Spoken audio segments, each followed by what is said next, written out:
is mentioned 35 times in the Holy Quran. These mentions come in different forms, sometimes by the name Isa, other times by the title Al-Masih, the Messiah, and sometimes by the epithet Ibn Maryam, son of Mary. If all these are counted separately, the total number of references reaches 59.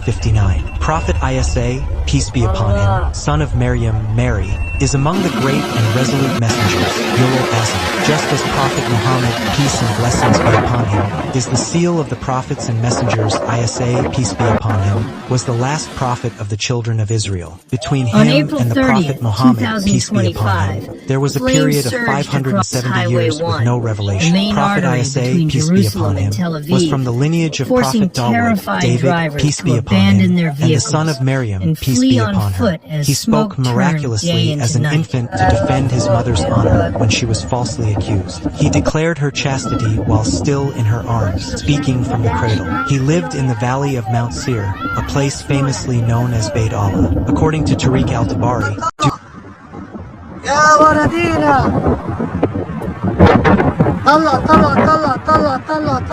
this was not a scene from a disaster film. It was the grim reality when one of the most devastating wildfires in Israel's history erupted just west of Jerusalem. In a matter of hours, the fire advanced rapidly, threatening entire communities. Over 10,000 residents from at least 10 villages, including Beit Meir, Shoresh, Givat Ye'arim, and Ramat Raziel, were forced to evacuate. The situation was chaotic as firefighters struggled to control the inferno, while entire families fled their homes with little more than the clothes on their backs. The Etanim Psychiatric Hospital was also evacuated, with 2 patients initially reported missing amid the disorder. Thick black smoke blanketed the capital, causing severe air pollution and triggering health alerts across the region. Meanwhile, crucial highways like Route 1, the main Jerusalem-Tel Aviv route, were shut down, leading to heavy traffic and delays in evacuation efforts.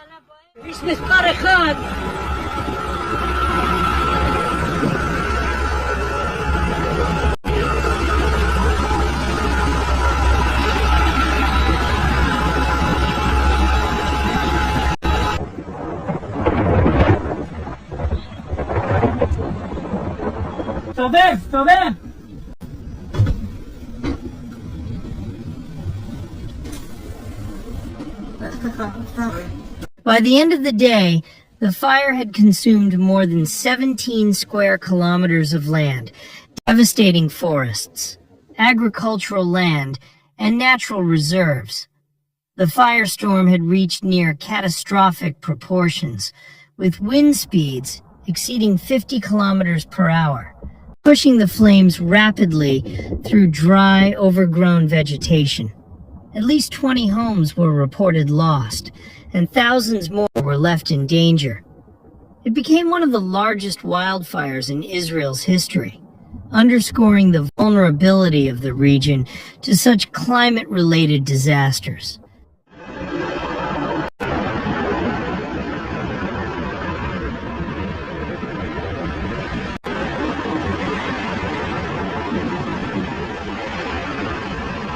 ولك اشي مش طبيعي هو اشي مش طبيعي قلعت الدنيا. The causes of the fire are still being investigated.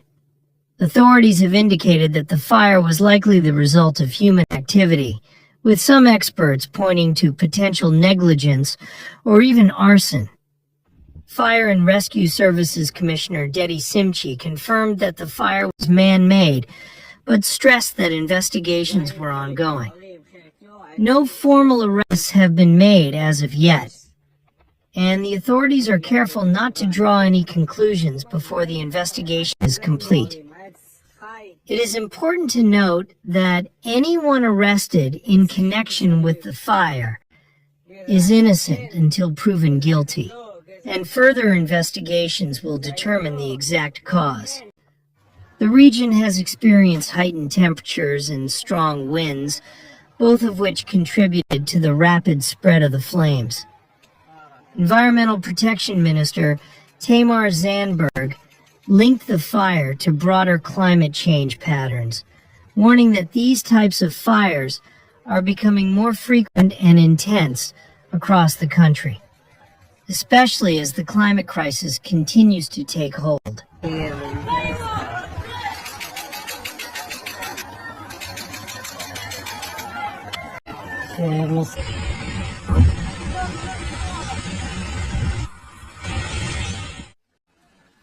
As the blaze raged on, emergency services were stretched to their limits.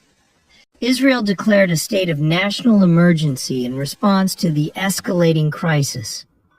Over 120 firefighting teams were mobilized, including specialized search and rescue units from the military. 12 firefighting aircraft were deployed to contain the blaze, with support from international firefighting crews. Italy and Croatia sent planes to help extinguish the flames, while other countries, including Greece, Cyprus, and Bulgaria, were also asked to send additional firefighting planes to help fight the fires. But reports says that Greece and Cyprus refused to help.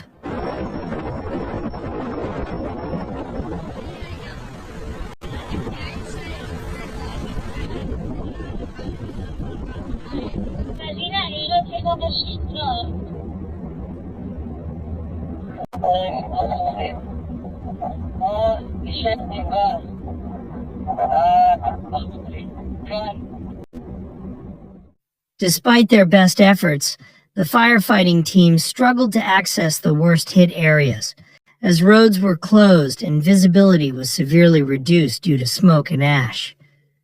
In addition to the firefighting teams, medical emergency units were deployed across the region to assist evacuees and those trapped in the fire zone. At least 20 people were injured, most suffering from smoke inhalation or burns. Medical teams reported that the conditions were particularly dire for elderly people and young children, who were at high risk due to the hazardous air quality. Ambulances and rapid response motorcycle units were stationed along key roads, ready to assist the injured and transport them to hospitals. These units worked tirelessly to evacuate civilians from the most dangerous zones, but the chaos of the situation made rescue operations extremely difficult. Some residents were forced to shelter in place, waiting for emergency services to arrive. The damage was severe. The fire destroyed homes and businesses and inflicted lasting harm on the natural environment. Vast areas of forest in the Jerusalem hills, home to rare plant species and wildlife, were reduced to ash. The Environmental Protection Ministry issued high pollution alerts, urging residents, especially those with respiratory issues, to stay indoors. Large sections of natural reserves and national parks were devastated, with critical habitats lost, and ecosystems left in ruin. Recovery of these areas will take years.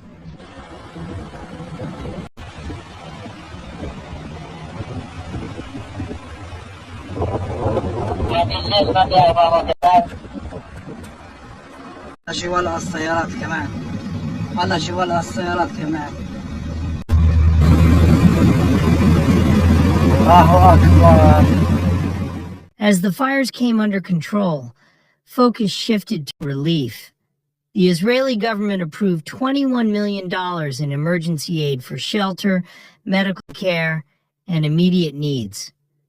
Thousands of displaced residents were placed in temporary housing, supported by local councils and volunteers providing food, water, and essentials. But experts warn the recovery will be long. Rebuilding homes and infrastructure will take months, and restoring the damaged land will require major environmental efforts.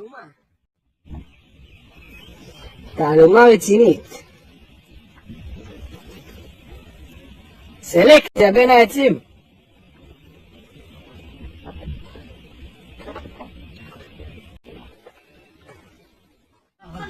תעשי וידאו. לא, תסתמך. אני נוסע, תעשי וידאו. יש וידאו, תעוף. תראי מה זה, על הכביש. יובל, אתה לא טס מהר, אני הורגת אותך. אנחנו בתוך האש. לא. אז למה נותנים לאנשים? מה יעשו? יתפוצצו. מה זה? שיעצרו אותם שמה, הנה. יו, גם יש פה. הנה, אותם עצרו, זהו. יהודה, מצד ימין יש גם אש. הם לא צריכים לברוח מהמכוניות שלי. וואו, צריכים לעשות מהמכוניות. יהודה, עוף מפה. אני עף. روح مسخرة طلع ولع الشارع كله ابعد What do you think about this event? Share your thoughts and experiences in the comments below. Don't forget to like and share the video if you found it helpful. As always, thank you for watching. Stay safe and stay aware.